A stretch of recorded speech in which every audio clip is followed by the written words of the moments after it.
What's good, everyone? Coach D here. Hey, another 3 exercise series for you. Today, we're talking all about the peaches, baby. What are my top exercises that I like to do here at Johnny O's to grow your glutes? Let's go ahead and jump right into it. All right, so as y'all know, we gotta talk a little bit of anatomy first for the booty. So, I'm gonna have a little graphic up here that y'all can see. Again, the glute max, really large superficial muscle on the posterior aspect of the thigh. And so, basically where you're gonna look for this muscle is it's going to be attached to the sacrum, the coccyx, and part of the pelvis. And it's gonna go down into your femur, into your thigh bone at the gluteal tuberosity. Now, because of how large this muscle is and the various ways that the fibers move, it has a lot of different actions. Its main function is gonna be hip extension. That's the action of bringing your hip from a forward position in front of you to bringing it back behind you. Think about coming up from a squat or the top of a deadlift where your hips are being pressed forward, or essentially you're straightening your leg or kicking it backwards. It's also responsible for hip internal and external rotation. That's the ability of you to rotate your foot going outward or inward. And lastly, it plays a big role in hip abduction, abduction, right? When we talk about adduction and abduction, I know those words sound very familiar. Just remember, abduction means going away from your body, think being abducted by aliens. Adduction means bringing together, like you're adding something together. So the glute is responsible for bringing your leg away from your body. Think about like doing a cable kick out or cable abduction. All right, now that we got the main function of the anatomy down, let's jump into the top 3 exercises that I like to do to help grow your glutes. Let's do it.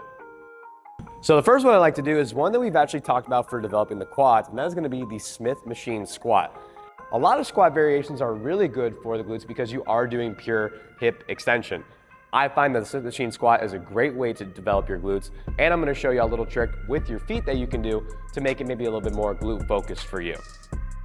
So, just like I did in my video with building your quads, we're gonna set it up relatively the same. I'm gonna have my plates on both sides, get the bar in a position where you can rack backwards and you have it resting on your upper traps. In terms of how tall it should be, roughly at about collarbone or upper chest height. So for me, this is gonna be perfect. So now what I'm gonna do is I'm gonna get the bar rested on my traps, unrack the bar. And now when I was doing my quads, remember I told y'all, you wanna have your feet right about shoulder width and you wanna let your knees track your toes as best as possible, not moving your feet really too far forward. I'm actually gonna change that up a little bit here so I can put less emphasis on my quads and more on my glutes. So I'm actually gonna bring my feet forward a decent amount, still keep my chest up nice and tall, going nice and slow, really controlling that eccentric as deep as I can go, and then fully extend, press my hips through, squeeze the glutes at the top. And again, I'm still getting a lot of quad here, but I'm really able to target my glutes, try and put as much emphasis on them as possible.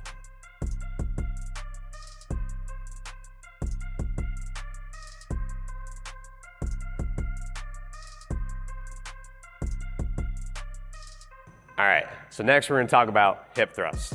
Now, huge disclaimer here. If you're doing just a regular hip thrust, where you have your back on a bench, bar on the ground, plates on the side, does that work the glutes? Yes, you are doing hip extension. But like we always talk about with building muscle mass, you have to get a really big stretch at the eccentric. And unfortunately, with the plates on the side and your butt or the bar hitting the ground pretty soon, you don't really get a lot of good extension. That's why sometimes something like a deep squat can be better. But if you have a plate loaded machine like you're gonna see here, this can be really good for developing your glutes because you can get a much deeper stretch than you otherwise would with a plate loaded hip thrust.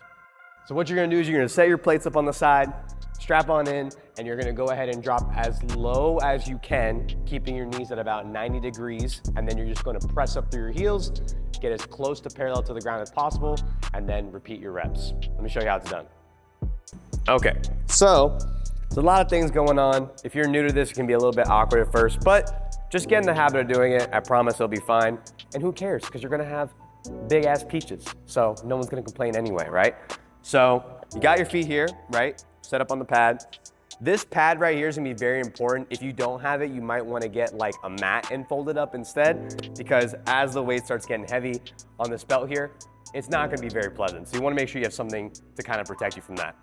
So I'm on my back, I get the seat set up, making sure it's going across. You have your seat belt here now. You can start relatively loose, buckle in, and then I'm gonna make this thing as tight as I can, right? Because again, I wanna get as much range of motion. I don't wanna have any laxity at the bottom. I wanna have good tension throughout the movement. Boom, now I'm all set up. My butt is just hanging off the edge. My knees are at about 90. Now I'm gonna brace my hips up, unrack the weight, get myself set, and now I'm ready to start. Now I'm gonna slowly lower my hips down, all from my hips, core is tight, and look how much deeper I can get compared to a barbell, right? Now my butt is touching the pad on the ground. Squeeze my glutes, get myself parallel to the floor, and then again, control the eccentric.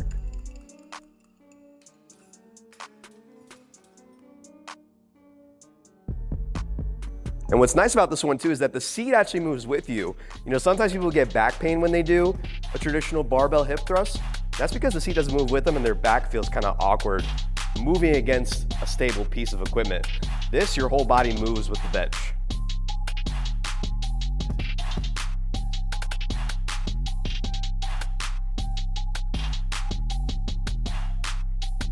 Last but not least is going to be the front foot elevated lunge. I learned this one actually from Dr. Mike Isertel. If you haven't checked him out before, amazing exercise scientist in the fields of hypertrophy and strength.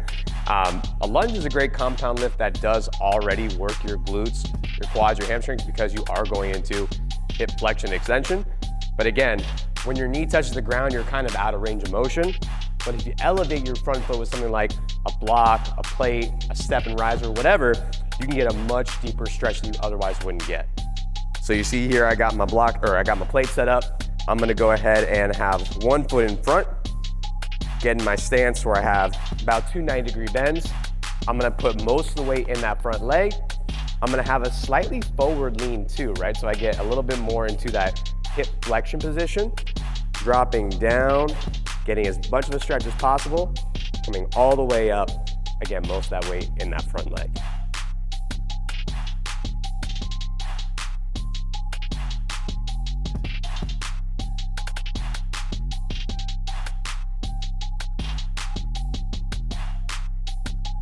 And hey, thank y'all so much for watching. Really appreciate y'all. Again, if you like this video, be sure to like, comment, share, and subscribe.